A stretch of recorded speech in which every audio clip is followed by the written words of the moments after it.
அதை எப்படிங்க நல்லா இருக்கீங்களா? இன்றைக்கி வந்து மோர்க்குழம்பு வைக்க போகிறேன். வீட்டில் வச்சு ரொம்ப நாள் ஆச்சு. அது எப்படி வைக்கலாம்னு பார்க்கலாம் வாங்க.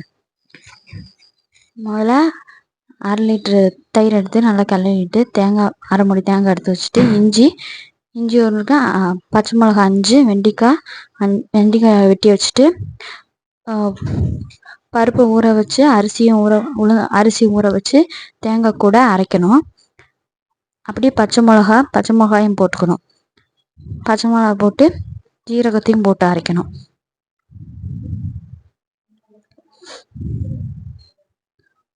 பச்சை மிளகா வெட்டாமல் முழுசாக அப்படியே போட்டுடணும். இஞ்சி அதை போட்டுடணும். ஜீரகத்தையும் கடைசியில் போட்டு நம்ம நல்லா அரைச்சிக்கலாம். இப்போ நல்லா அரைச்சி இப்போ வந்து சட்டியில் எண்ணெய் வச்சுட்டு அந்த ஜீரகத்தை போட்டுடணும். அந்த பருப்பையும் கடலை பருப்பையும் போட்டுட்டு கடுகு கொஞ்சம் போடணும். அதை கொஞ்சம் நாள் கிண்டி விட்டுட்டு நல்லா கிண்டி விட்டுக்கிட்டேன். கடுகு கருவேப்பிலை போட்டு அது நல்லா வெடிக்கணும். வெடித்த உடனே அந்த வெண்டைக்காய் எடுத்து போட்டுக்கணும். அந்த பச்சை வடை போகிற அளவுக்கு நல்லா கிண்டணும். பாருங்கள், எல்லாத்தையும் போட்டுக்கிட்டேன். போட்டு அடி பிடிக்காத அளவுக்கு நல்லா கிண்டிக்கணும்.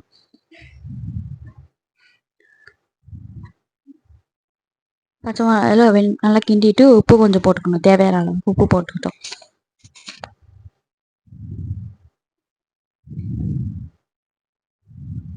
உப்பு போட்டு நல்லா கிண்டிக்கணும். அப்புறம் வந்துச்சான்னு பார்க்கணும். பார்த்தீங்களா, அந்த வெண்டைக்காயெலாம் கொஞ்சம் கொப்பளமாக இந்த இது மாதிரி வந்திருக்கும். இப்போ நம்ம அரைச்சி வச்ச இதை எடுத்து போட்டுக்கலாம். நல்லா கிண்டணும், விடாமல் அடி பிடிக்கக்கூடாது.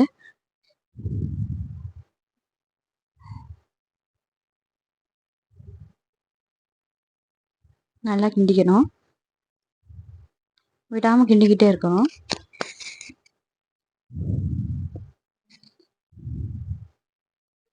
இந்த மாதிரி இதுக்கு வந்தோடனே அந்த தயிர் எடுத்து இப்படி ஊற்றிக்கணும். தயிர் எடுத்து ஊற்றி நல்லா கிண்டிடணும். அந்த கெட்டி இல்லாமல் அது கிண்டிடணும். நல்லா கெட்டி இல்லாமல் கிண்டோன்னே அந்த தயிர் இந்த சட்டி இருக்குல்ல, இப்போ தயிர் ஊற்றணும் சட்டியில், அதில் கொஞ்சமாக தண்ணி ஊற்றி இதில் அப்படி ஊற்றிக்கணும். நான் ஊற்றிட்டேன் பாருங்கள். ஊற்றி இந்த மாதிரி நல்லா கிண்டணும்.